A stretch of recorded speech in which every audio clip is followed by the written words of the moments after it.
और आइए आपको सीधे लिए चलते हैं, इस वक्त बीजेपी की तरफ से प्रेस कॉन्फ्रेंस की जा रही है। For the year 21-22 says that no manufacturer or retail licensee shall be allowed to apply for wholesale license or vice versa.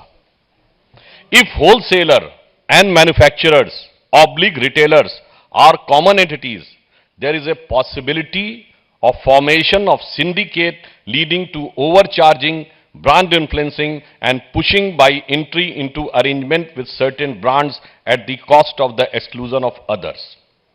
Also, the L1 licensee cannot own any of the retail vends, ध्यान दीजिएगा, either directly or through any sister concern.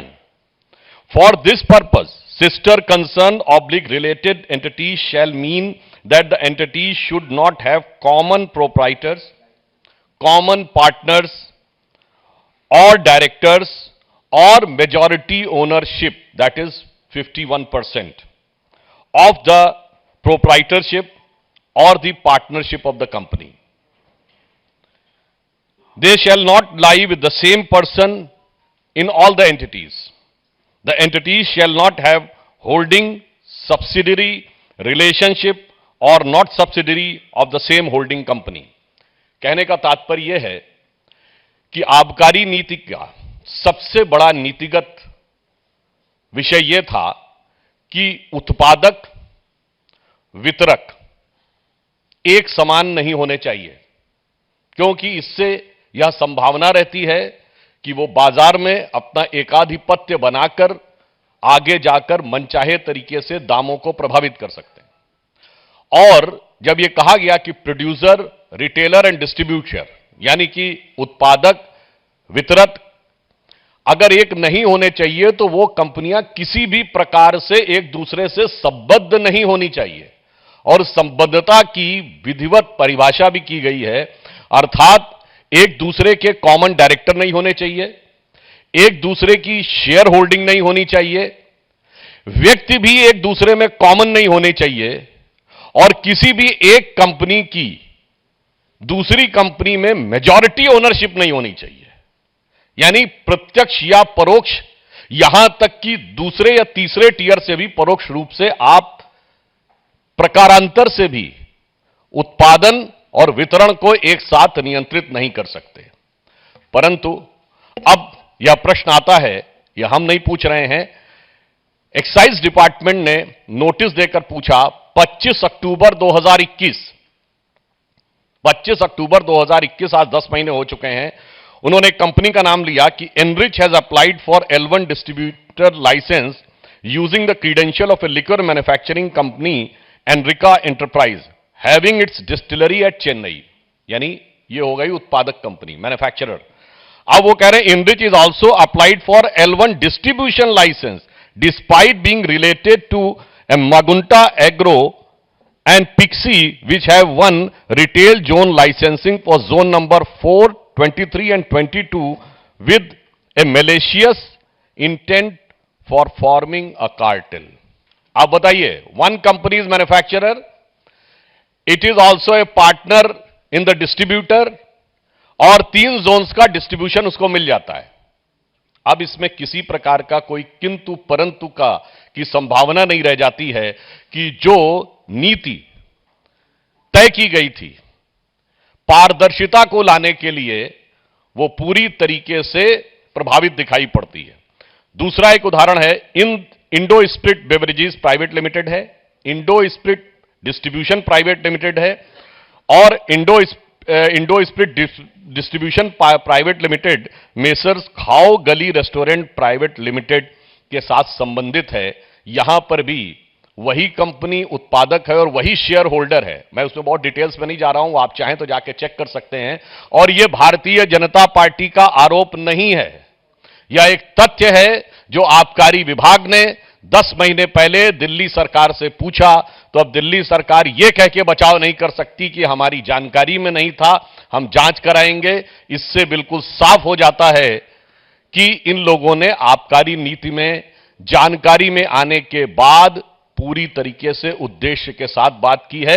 इसलिए हम उनसे कहना चाहेंगे कि जवाब हमें आबकारी पे चाहिए, ना ईमानदारी की बात करिए, ना बिरादरी की बात करिए। दिल्ली की जनता यह जानना चाहती है कि आप आबकारी की बात करिए, और जब एक्साइज डिपार्टमेंट ने आपको इस प्रकार का नोटिस दिया तो आपने संबंधित कार्रवाई क्यों नहीं की? क्योंकि यह नोटिस तथ्यों के आधार के ऊपर है, जिसमें जो पॉलिसी मैंने आपको बताई उसको सीधे सीधे तरीके से ध्वस्त किया गया है। तो मैं सिर्फ यह कहना चाहूंगा, एक्साइज पॉलिसी तो यह कहती है कि मैन्युफैक्चरर, डिस्ट्रीब्यूटर एंड रिटेलर एक नहीं होना चाहिए, परंतु यहां ये मिथ्या भ्रम और झूठ के मैन्युफैक्चरर भी यही हैं, डिस्ट्रीब्यूटर भी यही हैं और रिटेलर भी वही हैं, और उसके बाद पूरी निर्लज्जता के साथ जनता के सामने आकर यह दावा करने वाले कि सबसे बड़े ईमानदार वो हैं, इस असत्य के परपिट्रेटर भी वही हैं। अब मैं अनुरोध करूंगा हमारे दिल्ली के सांसद प्रवेश साहिब सिंह वर्मा जी से कि वो आगे का विषय आपके समक्ष रखेंगे।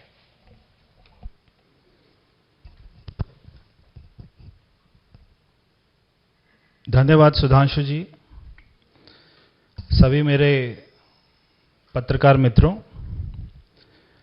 अभी सुधांशु जी ने जिस कमेटी की रिपोर्ट का जिक्र किया, वो कमेटी पॉलिसी से पहले बनाई गई थी दिल्ली सरकार द्वारा, और उनको अपने रिकमेंडेशन देने के लिए कहा था। कुछ बातों की जानकारी सुधांशु जी ने दी है, कुछ बातों की जानकारी मैं देता हूं कमेटी के बारे में। कि कमेटी ने एक रिकमेंडेशन करी कि avoiding of mall practice like brand pushing, कि आप कोई प्रचार नहीं कर सकते कि शराब ज्यादा बिके, मगर आपने छूट दे दी कि एक पेटी के बदले में एक पेटी फ्री दीजिए। पूरे दिल्ली में नहीं, पूरे देश में यह प्रचार था कि दिल्ली में एक पेटी के साथ में एक पेटी फ्री मिल रही है, और दिल्ली से बाहर से लोग आकर दिल्ली से खरीद रहे थे। तो उस चीज का प्रचार ये अकॉर्डिंग टू कमेटी रिपोर्ट ये नहीं कर सकते थे। एक इन्होंने जो कमेटी की रिकमेंडेशन थी कि wholesale operation under one government entity, इस बात को नोट कीजिएगा, बहुत ही इंपॉर्टेंट है कि wholesale operation under one government entity, the model to be followed should be similar to the one as followed in the state of Karnataka, where KSBCL, Karnataka State Beverage Corporation Limited. तो कर्नाटक में जो वहां पर model चल रहा था कि जो होलसेल है, होलसेल का जो काम है वो सरकार को ही करना चाहिए। जो हम बार बार एक आरोप लगाते हैं जिसका आम आदमी पार्टी अभी तक कोई जवाब नहीं दे पाई, ना उनके पास में जवाब है, कि जो L1 का कमीशन इन्होंने, L1 मतलब है होलसेलर, L1 का कमीशन इन्होंने 2% से 12% क्यों किया, इसका कभी ये लोग जवाब नहीं देते। तो कमेटी ने कहा कि जैसे कर्नाटक में होता है कि वहां पे सरकार ही होलसेल का काम करती है, तो यहां पर भी सरकार होलसेल का काम करे ताकि हम उसको कंट्रोल कर सकें और सरकार को मुनाफा आए। फिर ये कमेटी की रिपोर्ट में कहा कि नॉन कंफर्मिंग एरियाज, जैसे कि गांव हैं, जैसे कि कॉलोनीज हैं, जहां पर कोई कमर्शियल मार्केट नहीं है, जहां पर कोई DDA की, कोई MCD की मार्केट नहीं है, वहां पर नहीं खुल सकती दुकानें। मगर इन्होंने जब ऑक्शन किया जोन्स का, तो इन्होंने नॉन कंफर्मिंग एरिया को भी बेच दिया। उसके बाद में कमेटी कहती है कि only individual can apply for license, यानी कि इनका टारगेट था कि 800 दुकान खोलेंगे, तो 800 लोगों को एक एक दुकान एक एक आदमी को देंगे। कभी कमेटी ने नहीं कहा कि आप पूरा कार्टेल बनाकर एक एक आदमी को 100-100 दुकान दे दीजिए, एक एक आदमी को 2-2 जोन दे दीजिए, कभी कमेटी ने ऐसा नहीं कहा। उसके बाद में कमेटी ने, जो भी सुधांशु जी ने जिसका जिक्र किया, नो मैन्युफैक्चरर और wholesale licence holder is allowed to bid for zonal लाइस, कि जो होलसेलर होगा वो मैन्युफैक्चरर नहीं हो सकता, जो मैन्युफैक्चरर होगा वो रिटेलर नहीं हो सकता, जो रिटेलर होगा वो मैन्युफैक्चरर नहीं हो सकता। मगर दो कंपनियों की मैं यहां पर अपना जिक्र करना चाहता हूं। एक है महादेव, वो तीनों ही है जो कि मिसेस चड्डा चलाते हैं। उसके बाद में एक है बड़ी पंजाब। तो ये दो कंपनियां ऐसी हैं जो तीनों का काम करती हैं। ये शराब बनाती भी हैं, इनके पास में L1 का लाइसेंस भी है और इनके पास में दिल्ली में जोन्स भी हैं। फिर एक है महादेव, एक है बड़ी पंजाब। फिर इसमें एक इंपॉर्टेंट पॉइंट है कि if the applicant does not accept the license after winning the bid within the stipulated time frame, EMD amount shall stand forfeited. जो इन्होंने 144 करोड़ रुपए वापस कर दिया लोगों का, ये बोल के कि कोविड चल रहा था, किसी छोटे व्यापारियों का 1 रुपया नहीं वापस किया, मगर 144 करोड़ रुपए शराब माफी का माफ कर दिया, जो पॉलिसी कहती है कि किसी को भी माफ नहीं किया जाना चाहिए। तो मैं इनसे सवाल पूछता हूं कि आपने ये पैसा क्यों वापस किया? जी जी जी, ये सारा पैसा जो कंपनियां जिन्होंने बिड की थी और जिनको बिड में जोन मिल गए थे, जब वो नीचे से जाकर एनओसी नहीं लेके आए तो उनको पैसा वापस कर दिया गया। देश में दिल्ली में एक ऐसा ही राज्य है दिल्ली, जहां पर शराब मंत्री भी वही है जो शिक्षा मंत्री है। तो एक तरफ ये शिक्षा की बात करते हैं और दूसरी तरफ ये बच्चों की उम्र को घटा देते हैं, उनको छूट देते हैं कॉलेज के बच्चों को कि आप जाके शराब पीजिए। हम, बहुत अजीब सी बात है कि शिक्षा मंत्री हैं और हम इनसे केमिस्ट्री का सवाल पूछते हैं और ये हिस्ट्री का जवाब देते हैं। क्योंकि ये केमिस्ट्री का सवाल इसलिए नहीं उसका जवाब दे सकते क्योंकि 60% दिल्ली सरकार के स्कूल में साइंस नहीं पढ़ाई जाती है। इसलिए शिक्षा मंत्री से जब भी पूछो कि 2% से 12% क्यों किया, तो वो जवाब देते हैं कि हमारे घर में एक आज अपना डॉग को बच्चा हो गया, कुत्ते को बच्चा पैदा हो गया। हम उनसे जो है सवाल पूछते हैं कि आपने क्रेडिट नोट 18 करोड़ रुपए का एक एक, तो ये जो 2% से 12% की कमीशन कैसे ट्रांसफर होती थी कि क्रेडिट नोट ये देते थे। आप सभी कभी दुकान पर जाते होंगे, कोई जूता खरीदते होंगे, आपको जूता पसंद नहीं आता होगा, तो जब आप उसको वापस कराने जाते हैं तो आपको क्रेडिट नोट दे देते हैं कि ये 1 साल तक वैलिड रहेगा, इसके बदले में कभी भी जूता ले लेना या कभी भी उतने अमाउंट का कोई भी चीज ले लेना। तो ये रिटेलर्स को जो L1 होते थे, वो सारे रिटेलर्स को क्रेडिट नोट इशू करते थे और वो क्रेडिट नोट के बदले में उनसे कैश लेकर वो आम आदमी पार्टी को ट्रांसफर किया करते थे। तो ये इनका सारा अपना मॉडल्स ऑपरेंडी था। ना ये क्रेडिट नोट का जवाब दे सकते हैं और ना ये 2% से 12% का जवाब देते हैं। ये सीधा पहुंच जाते हैं कि केजरीवाल तो प्रधानमंत्री के उम्मीदवार हैं। तो एक कोई गांव में अपना हड्डी सा पहलवान था। तो एक हमारे देश में गामा पहलवान हुए, बहुत जो है उनको रुस्तम हिंद भी बोलते थे। तो एक हड्डी सा पहलवान था राघव चड्डा जैसा। तो वो बार बार जो है चुनौती देता था कि गामा पहलवान को मेरे सामने लाओ, मैं उसको हरा दूंगा। तो ना गामा पहलवान ने उससे लड़ना था और जब अगर कभी वो आ भी जाता तो उसका हड्डी पहलवान का क्या होता, तो वो भाग जाता। तो ऐसे ये खुद ही 4 लोग कहीं पर भी जाके चैनल पर या किसी दूसरे राज्य में जाकर खुद ही एक दूसरे की पीठ जो है थपथपा रहे हैं कि इसको भारत रत्न मिलना चाहिए, इसको प्रधानमंत्री मिलना चाहिए, इसको ये मिलना चाहिए, इसको ये मिलना चाहिए।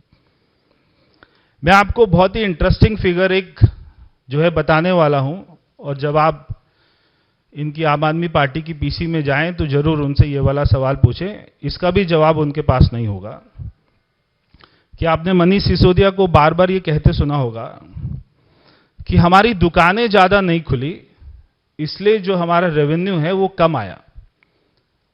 अब आप ये जो मैं आपको फिगर दे रहा हूं इसके बारे में जरा सुन लीजिए कि 2020 और 2021 में, अगर मैं 19 और 20 की बात करूं तो दिल्ली में 10,000 करोड़ की शराब बिकी 2019 और 2020 में। 2020 और 21 में दिल्ली में 7,860 करोड़ की शराब बिकी। और जब ये पॉलिसी आई तो केवल 7 महीने के अंदर में जो दिल्ली में शराब बिकी है वो अमाउंट है 10,000 करोड़ रुपया। तो जो पुरानी पॉलिसी में एक साल में 7,800 करोड़ की शराब एक साल में बिकती थी, इन्होंने 7 महीने में 10,000 करोड़ की शराब बिकी है दिल्ली में, 7 महीने में। तो ये बात को नहीं कह सकते कि हमारी दुकानें कम खुली हैं इसलिए हमारी शराब जो है कम बिकी है। इनकी शराब 1.5 गुना ज्यादा बिकी है। और एक्साइज की ड्यूटी इन्होंने कर दी 1%। अब मैं आपको एक्साइज के ऊपर में भी आपको उनसे सवाल पूछना चाहिए कि 19-20 में आपको एक्साइज ड्यूटी 4,200 करोड़ रुपया सरकार को मिली। 20-21 में एक्साइज आपको 3,300 करोड़ रुपया मिला। मगर जब आप नई पॉलिसी लेके आए तो केवल 158 करोड़ रुपया एक्साइज मिला। एक्साइज 158 करोड़ रुपए, यानी कि एक्साइज में भी लॉस है और आपके रेवेन्यू में भी लॉस है। तो मैं मनीष सिसोदिया जी से पूछना चाहता हूं कि आप इस बात का जवाब दें कि आपकी सरकार को एक्साइज में 3,000 करोड़ का लॉस हुआ है और आपके रेवेन्यू में 3,500 करोड़ का लॉस हुआ है। ये सरकारी लॉस है, ये आपको हुआ है या नहीं हुआ है, इस बात का जवाब दे दें। ये तो सारे डाटा होंगे एक्साइज के पास में, एक्साइज विभाग के पास में, आपके पास में। तो सरकार को पिछले साल की तुलना से एक्साइज में कितना लॉस हुआ है और आपको रेवेन्यू में कितना लॉस हुआ है, इस बात का मनीष सिसोदिया उत्तर दे दें कि आपको 3,500 करोड़ रुपए का लॉस हुआ है या नहीं हुआ है रेवेन्यू में, और 3,000 करोड़ रुपए का एक्साइज में लॉस हुआ है या नहीं हुआ है, इस बात का जवाब दे दे। और जो 6,500 करोड़ रुपया सरकार को लॉस होता है, देखिए ये अपने आप में एक बहुत बड़ा क्राइम है कि सरकार जिस पॉलिसी में उसको 6,500 करोड़ रुपया ज्यादा मिल रहे हैं, अगर सरकार एक नई पॉलिसी लेकर आती है और उसमें ऐसे चेंजेस करती है कि जिसमें सरकार को 6,500 करोड़ रुपया कम आता है, तो ये अपने आप में एक बहुत बड़ा क्राइम है। तो वो 6,500 करोड़ रुपया कहां जाता है जो सरकार को लॉस हो रहा है? क्योंकि शराब तो ज्यादा बिक रही है, शराब कम नहीं बिक रही, मगर सरकार को जितना रेवेन्यू आना चाहिए था, जितना पैसा आना चाहिए था, वो नहीं आ रहा। तो वो पैसा कहां जा रहा है, इस बात का जवाब दें। तो ये कई ऐसे बिंदु हैं जिनसे जब आप उनसे केमिस्ट्री का सवाल पूछेंगे तो आपको हिस्ट्री बताएंगे। तो इसीलिए यही हाल है कि जो है इनके बच्चे ये बार बार अपने स्कूल में जाकर बोलते हैं कि आप पेपर में कुछ भी लिख कर आ जाना, उसको खाली मत छोड़ना। ऐसे भी हमने वीडियो देखे कि कुछ भी कोई कहानी लिख के आ जाना, पिक्चर की, शोले पिक्चर की कहानी लिख के आ जाना, खाली मत छोड़ के आना, आपको पास कर देंगे। तो वैसे ही ये दिल्ली की जनता को, देश की जनता को गुमराह कर रहे हैं। बहुत बहुत धन्यवाद। जैसे ही घड़ी का काटा दोपहर 2:30 पे आए, बबीता जी का दिल सास बहू साजिश के लिए मचल जाए। और ये है इनकी बहू, पूरे दिन ऑफिस की टेंशन हो जाए गॉन जब ये करें अपना फेवरेट शो फ्री टाइम पे ऑन। इनकी तरह आप भी देखें अपना फेवरेट शो अपने टाइम पर और डाउनलोड कीजिए एबीपी लाइव ऐप अपने स्मार्ट टीवी पर।